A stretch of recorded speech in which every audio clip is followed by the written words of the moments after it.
Hello, everyone, and welcome to our panel discussion on a topic that lies at the very heart of artificial intelligence. AI models are only as good as the data you feed them. My name is Elena Petaroukili, and I'm a data scientist. And as a data scientist, I have this love and hate relationship with data. If you work with data in your job, you will relate to this. There's always something wrong with data. It's either the data set that is missing and you need to create it, or you need to do so much cleaning with the data that you spend half of your time cleaning it. But once you have clean data, the results are transformative. I'm very excited because we will dive into this intricate relationship with data alongside with our very exquisite lineup of speakers. So I will not waste more of our time, and I will get started to introduce you to our panelists. So first, we have Mrs. Margarita Cretidou, Legal Officer at the European Data Protection Board. Second, we have Mr. Christos Michas, Data and AI Financial Sector Services Sales Leader at IBM. Then we have Dr. Andrew Sellers, Head of Technology Strategy, Dr. George Goudelis, Head of AI Engineering at PwC Greece, Mrs. Antonia Karamoulegu, PhD Researcher at the University of Copenhagen, and Dr. Andrew Sellers, Head of Technology Strategy at Confluent. Welcome. So we will get started with questions. We will not waste more of your time. Margarita, given your current role as a legal officer at the European Data Protection Board, how can we establish a balance that ensures strong data privacy protections without hindering the advancement of LLMs? First of all, I would like to thank you for the invitation to be here today with all those distinguished speakers. I think we could probably all agree that AI and data protection is heavily interlinked. AI is fueled by data, and training large language model can contain vast amounts of personal data. Balancing the advancement of LLMs and having strong, robust data protection frameworks is not about choosing the one over the other. It's about having transparency, having data protection, and innovation go hand in hand. We can have both. We can have high data protection standards, and we can also benefit from the advantages that our economy can take from all these new technologies. And of course, the question is how we can do this. First, it starts with embedding data protection principles by design and by default. For example, developers. Let's take a practical example of developers that start designing a product. They should focus on minimizing the use of personal data. All people working on data, they should go through a sort of questionnaire, asking themselves, do I need this data? Maybe I collect unnecessary data. Is it relevant to retain all this data for so long? These are questions that we should all ask ourselves also about the data that we keep. Second is about transparent data policies. Being transparent about the data you're processing, the purposes for which you're collecting the data, and how you will process this data is actually vital, especially for companies, in order to build a relationship trust with their clients. And being able actually to provide this information once requested, it's actually even more important. And third is about data subject rights, like the right to erasure, which is the so-called right to be forgotten, and right to rectification. Both rights are really important to ensure that LLMs are trained on up-to-date, accurate data, so that there are no harms arising from erroneous use of information. And last but not least, I would like to stress out the collaboration with regulators. At the European Data Protection Board, We acknowledge the challenges that people dealing with data face on a daily basis in interpreting legal certainty about the use of data in this rapidly evolving regulatory framework. And this is why we prioritize guidance, and we are currently working on an opinion on the use of personal data to train AI models, which aims to ensure a harmonized approach at EU level, ensuring that compliance can go together with, compliance of data protection can go together with innovation. I love it. So it's not a binary relationship. It's not one or the other. We can have both, but we need to work together to have both, to find the measures that will lead us there. I love it. Thank you, Margarita. And I will move to Christos. IBM emphasizes that the future of AI is open, highlighting the importance of open source communities in scaling AI for enterprises. So in your role as a data and AI financial sector services leader at IBM Hellas, how do you see open source data and infrastructure influencing the quality and effectiveness of AI models? Thank you, Elena. Good morning, everyone. It's an honor to be part of such an interesting discussion, especially at this inflection point in history that technology is shaping the way that you do business, our life, etc., etc.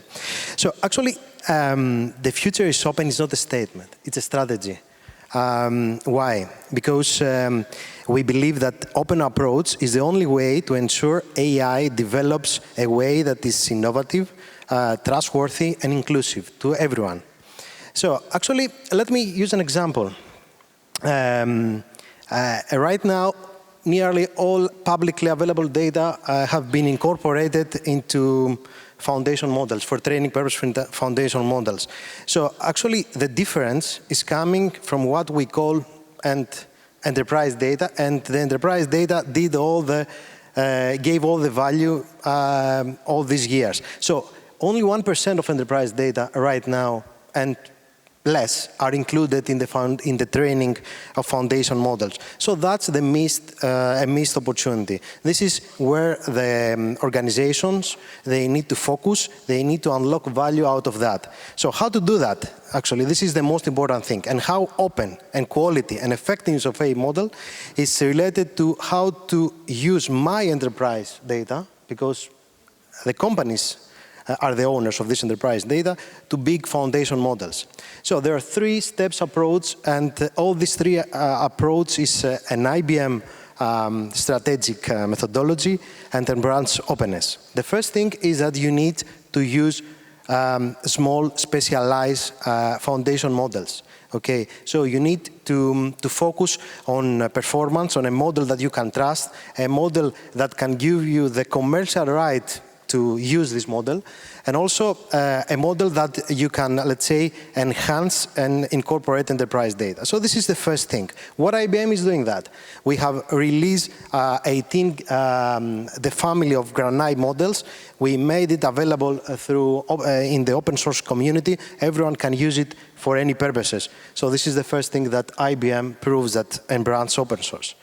And also you can use other, and also IBM is a founder member of AI Alliance, okay, that focus exactly on that, how to promote openness, how to promote trustworthy AI, and together with Meta and other more than over 100 institutions across the globe.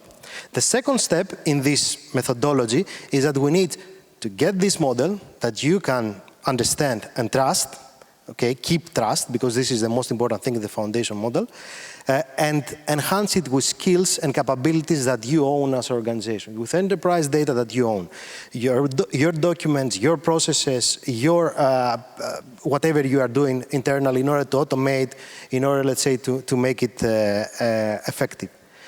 And for this reason, IBM, together with Red Hat, introduced Instruct Lab, a methodology in order to help you to do it exactly that, enhance and fine-tune models and improve this model through the enterprise data. And the last one, because I don't have a lot of time, is the deploy and scale. So you need a technology in order that all these models to be deployed in the real production use case in order to gain the value out of these models.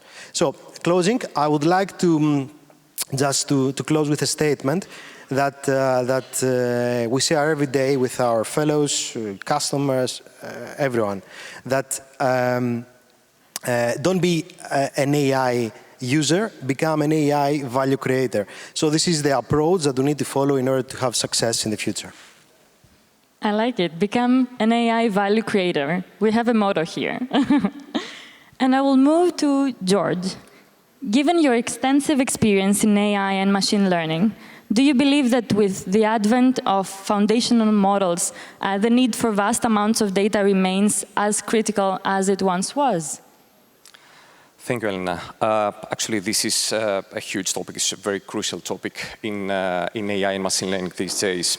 With the rise of foundational models like GPT-3, GPT-4, 4.0, our view on the training data and the type of data that we use has shifted a lot, has changed a lot.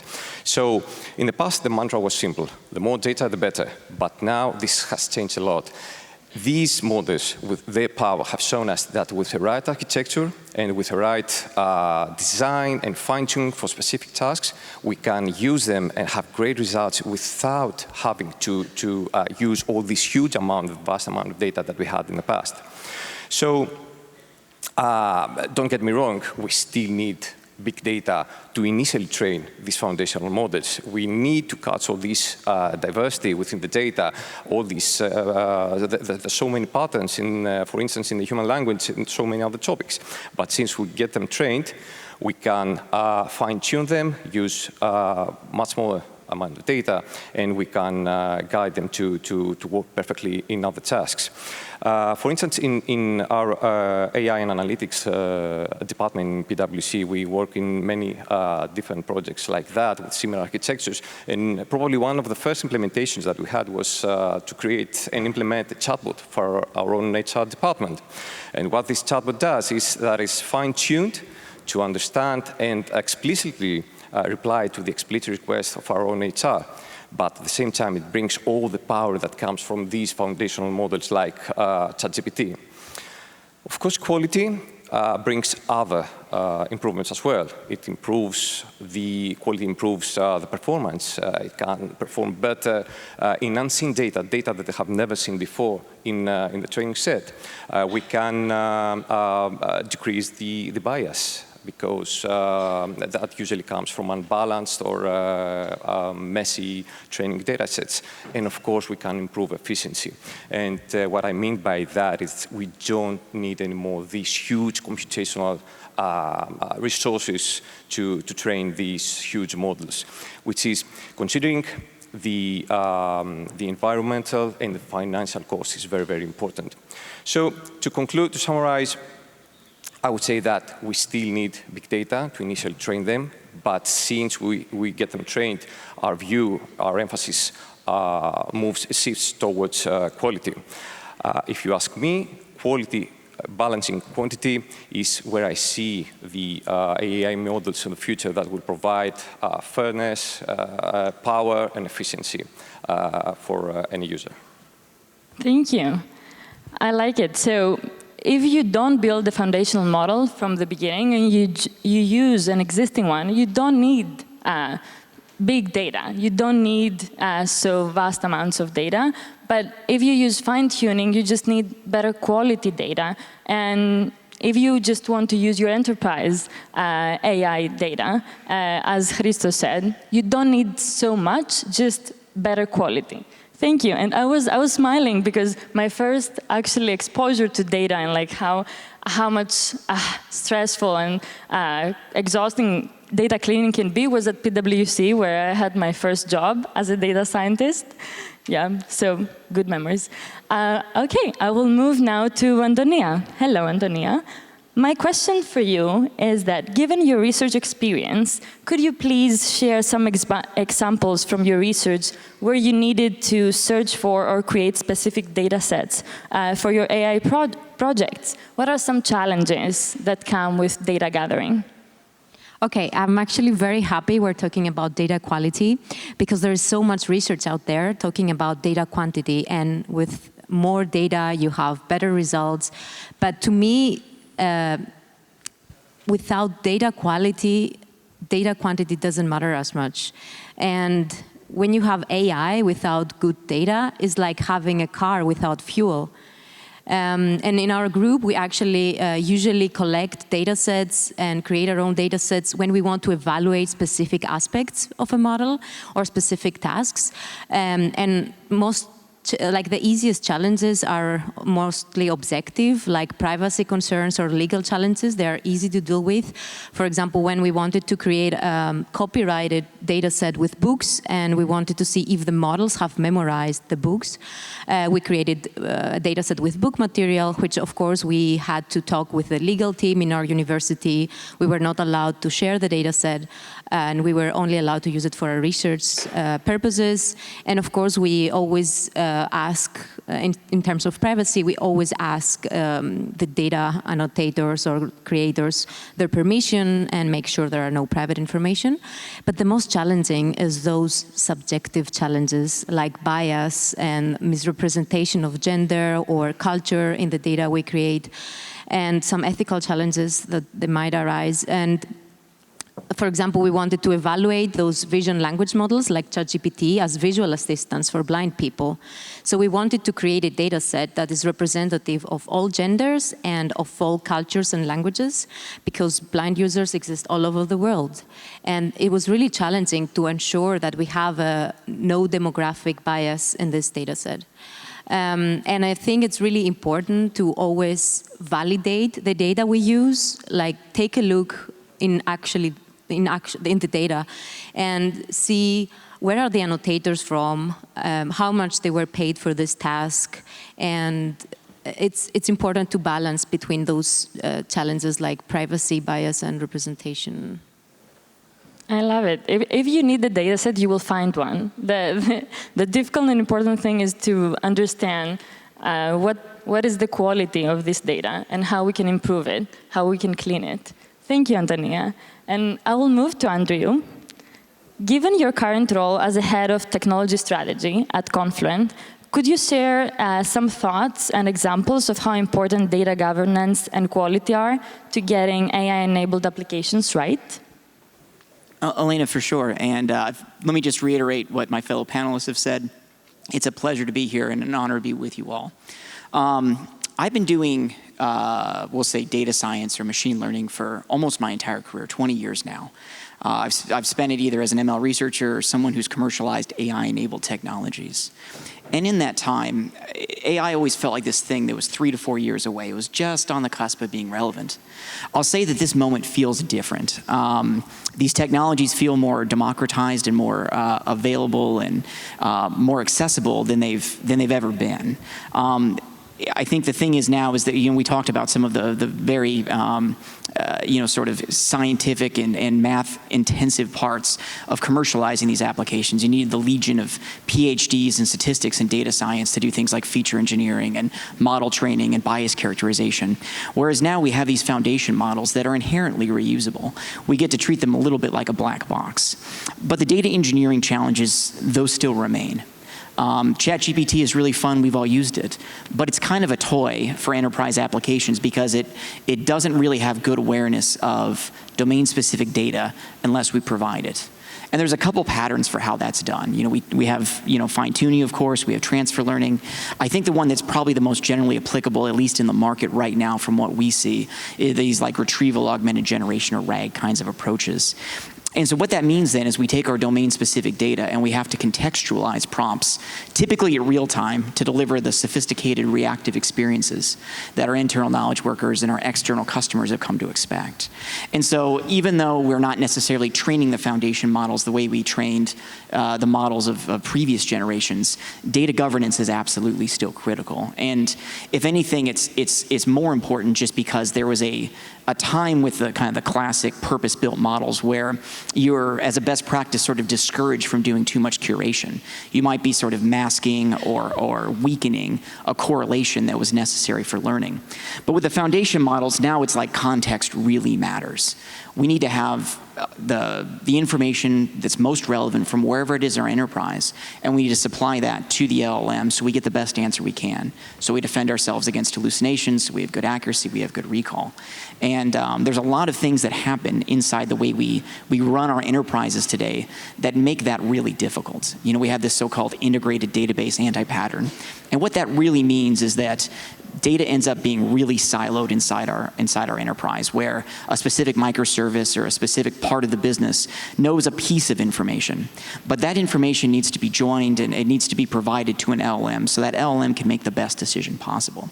And you really can't do that without good data governance, because you need to have good privacy, you need to have security, you can't actually feed data to a place it shouldn't go in the enterprise. And so I think if anything, data governance is becoming a real-time activity, and it's becoming something in order to work at the speed of AI, we have to rely on semantification of our controls, of our business processes, and of the data itself. And so we live in this era where we simply can't afford to do anything less.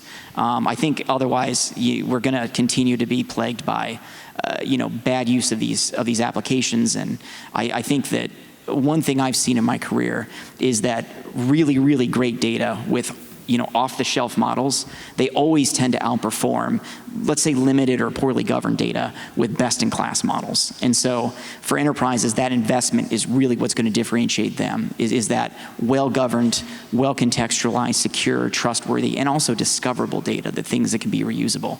I think that from what we've seen in the market, those of our customers that are able to get into market the fastest are able to get real return on investment from these technologies. The cleverness isn't really in some kind of like model curation or management. It's really about how they're managing their data. And so I think for this generation at this point in time, the thing that's really differentiating, the thing that's making enterprises competitive is the way they manage their data. I like it. So data governance, because poorly managed data is always worse and will not outperform the well-managed data. So we need data governance. I like that. Thank you. So this was our first round of questions. Now we will move to the second round. Thank you all. So Margarita, drawing from your experience at the European Commission, where you focused on online safety for children and large language models, what specific data-related measures do you believe are essential to protect vulnerable populations? And we actually had many children here. They just left. So I would love to know your opinion on that. Thank you. And indeed, I think this is a great question considering the audience we have, and maybe there are still some young people around us. Children deserve special protection online. They need to be protected, empowered, and respected. And if we actually think about it, the current generation of children, the so-called Generation Alpha, I think, is the first ever to be raised in a world which is strongly influenced by AI.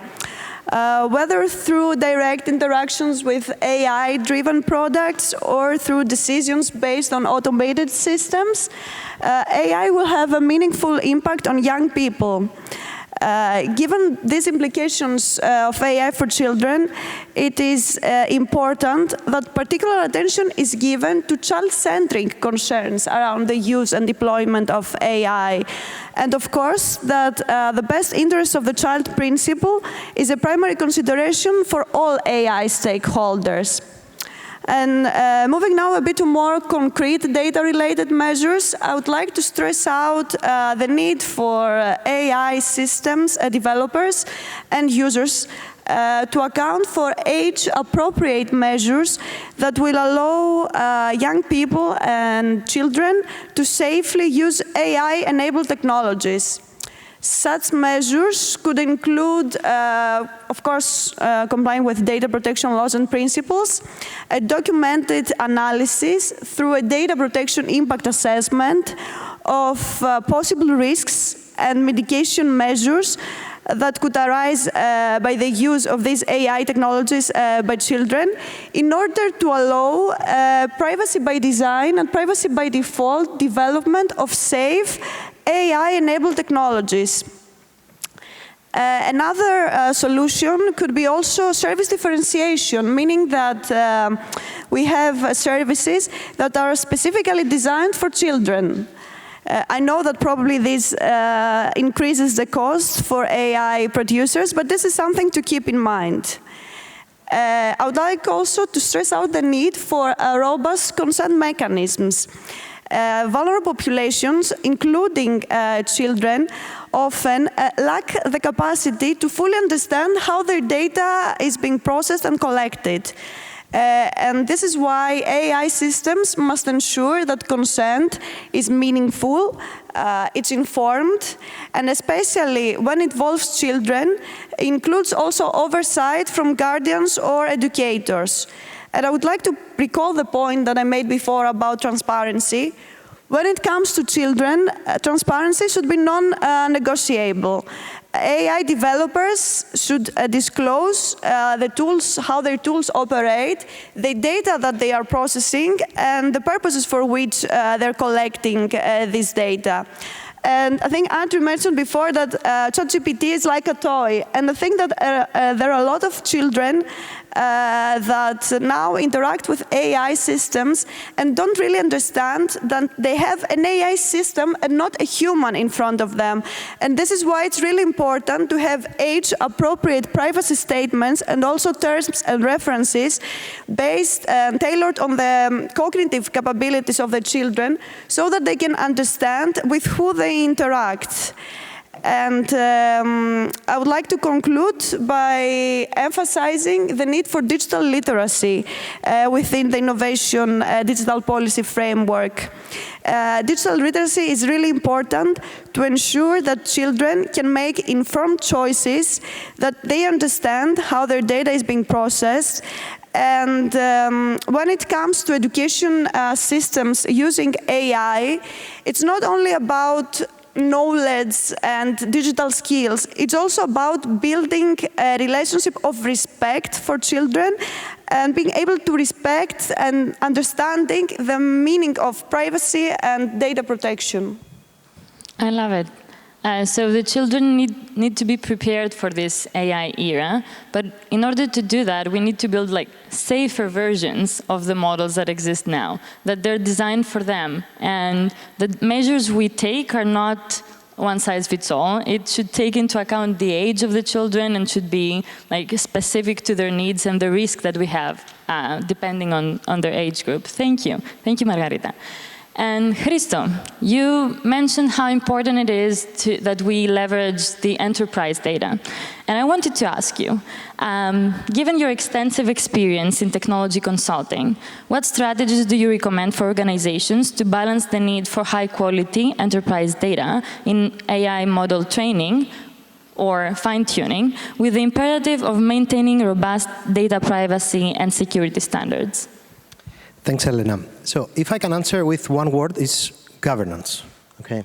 So starting with data governance and then moving to AI governance as a whole framework is fundamental. It's not negotiable for the enterprises at this point of time. So let me use some examples since represent an area that I'm working every day with large enterprises.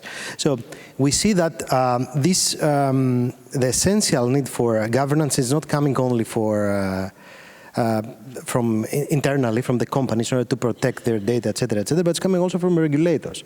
I mean, we see right now, also in Greece, but also in European countries, that the regulator is coming and request governance from the data. They would like to see from the source to target how we got the data, how we process the data, how we transform, and then what decision we made through this data. And this should be a lineage process that we need to be automated, transparent to everyone. And one thing that I would like to mention, this should be the board of a large enterprise, a bank, should be aware of this process and be able to explain to the regulator. That's for the data governance. Another evidence is that EU AI Act came into the picture, and personally, I believe it's the.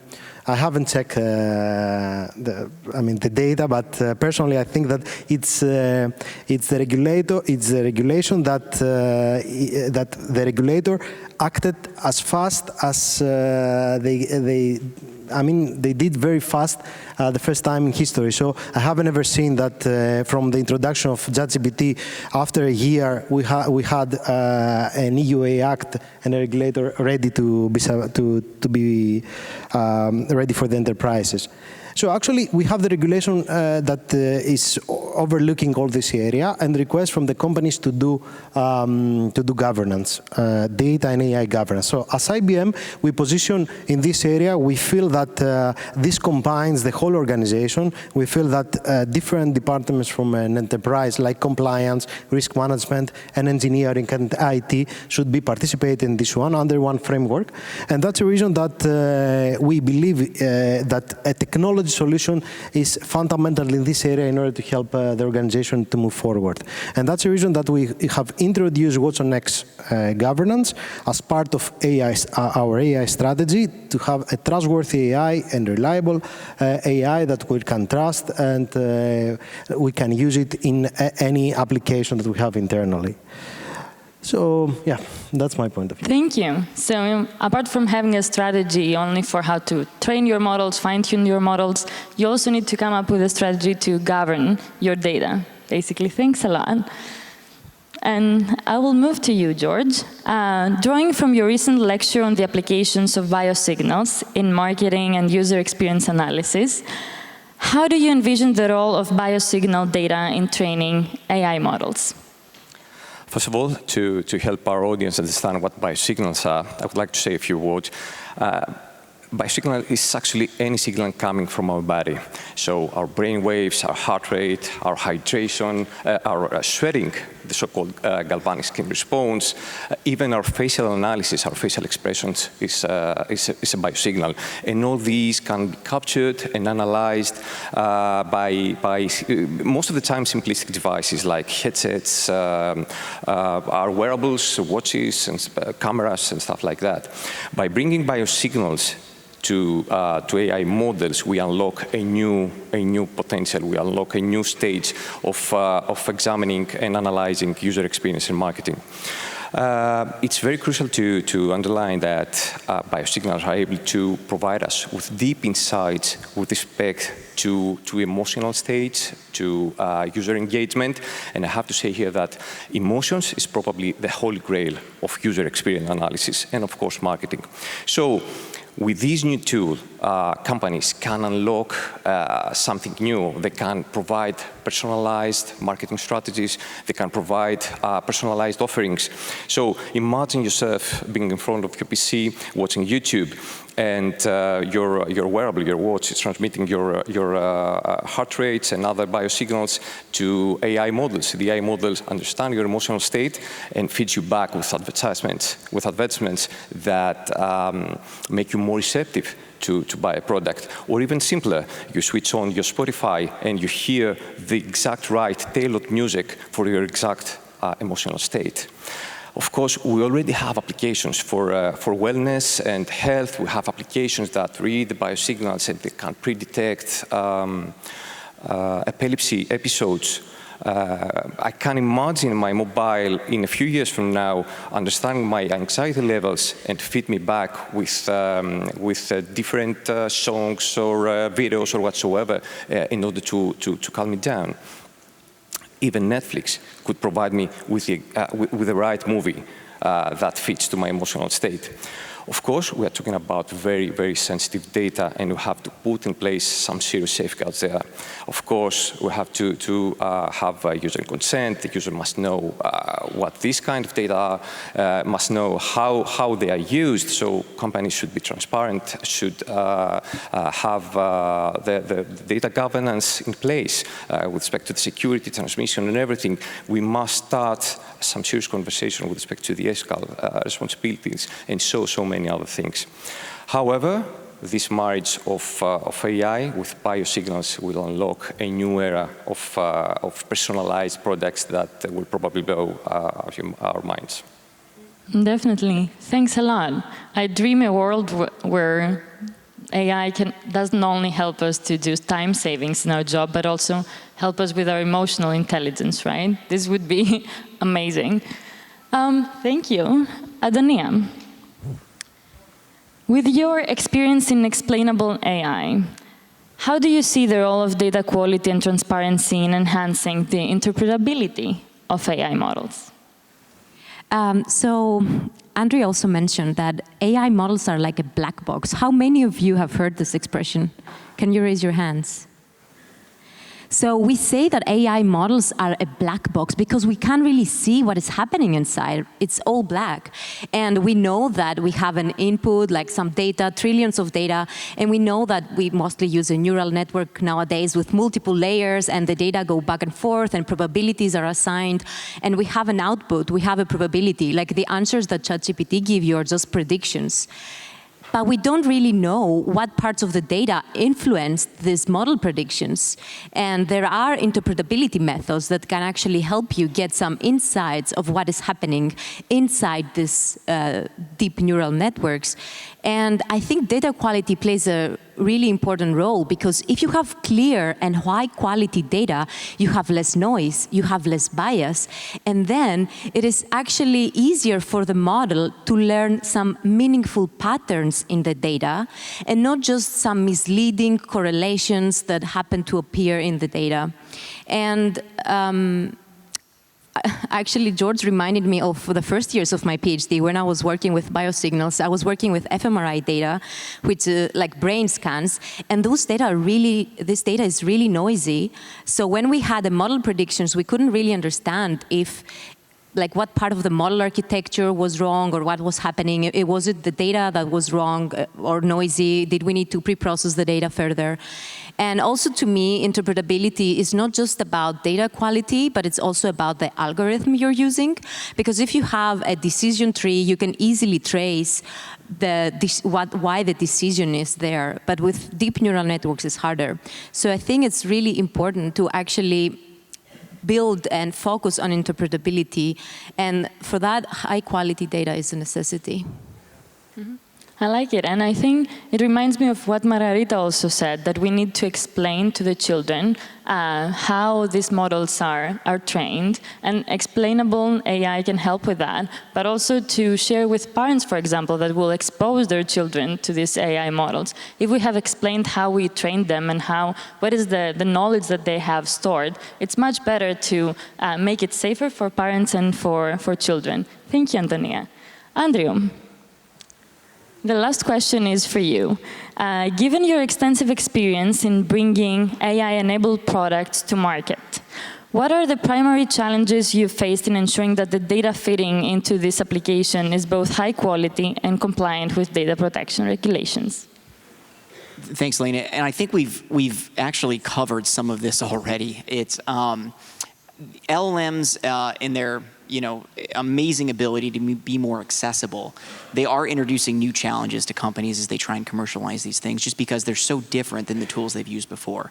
Interpretability is a big one. Again, these deep learners have, in the state-of-the-art ones, billions of parameters, and so reasoning about that is certainly not there yet. I think there's some promising science, but we've got a long way to go till we could even begin to call these things transparent. I think one of the other big ones is that because they're also stochastic in nature, that's also different to companies that are trying to commercialize these things. Our whole QA stack is built around determinism of outputs. And so if I do some fine tuning, I can perhaps teach the model to be a little bit better in some area, but I can't use regression testing in quite the same way that I used to figure out what the model necessarily forgot. And so I think those things end up becoming really big challenges as enterprises and others try and actually commercialize these things and use them for something and get to the point where they can actually be trustworthy. I think that this is, again, where data quality can really help. I think that in order to have any chance at things like quality assurance or predictability and delivery, you need really high quality data. And I think the reason that matters is because even the way we present data to the foundation models varies a lot depending on what kind of data it is and what kind of quality it is. If it's not trustworthy, well, then we end up with this sort of garbage in, garbage out kind of output. Unstructured data, typically we actually use different patterns for than structured data. One thing that's been very popular is using these vector databases, but they only work sort of really well in kind of the naive, create an embedding and put it in the store approach if it's unstructured and semantically meaningful, we say.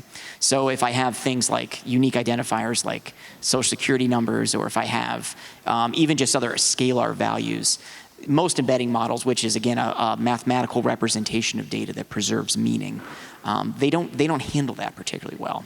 And if I don't have data annotated with what it is and what kind of value it is, I'm not going to feed it to the model appropriately. And so I think that all of that has to happen beforehand. And the difficulty in getting one of these things to market, the majority of it isn't the model part. It's that data preparation, data modeling aspect, and how I orchestrate data through that process. And for many enterprises, the key is not, they're not going to do this once to be competitive. 10 years from now, they'll have done this 10 times or 100 times. They'll augment a lot of what their internal knowledge workers do with these amazing new technologies. And if they don't have a common operating model for understanding what data exists and how that data can be supplied and fed, and the right way to contextualize an LLM prompt, for example, they're just not going to be successful. I think that we're seeing now the kind of the trial of disillusionment of the Gen AI hype cycle, because there are vanishingly few projects that are returning on an investment. And I think that it's not really a model problem, it's a data problem. Thank you. So there's this stochastic characteristic of the AI models that brings this risk.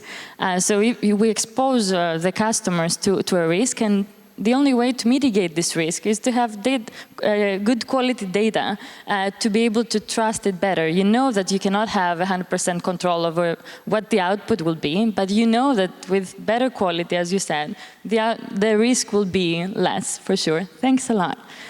So this was our panel, and please join me to give a big round of applause to our panelists. Thank you so much.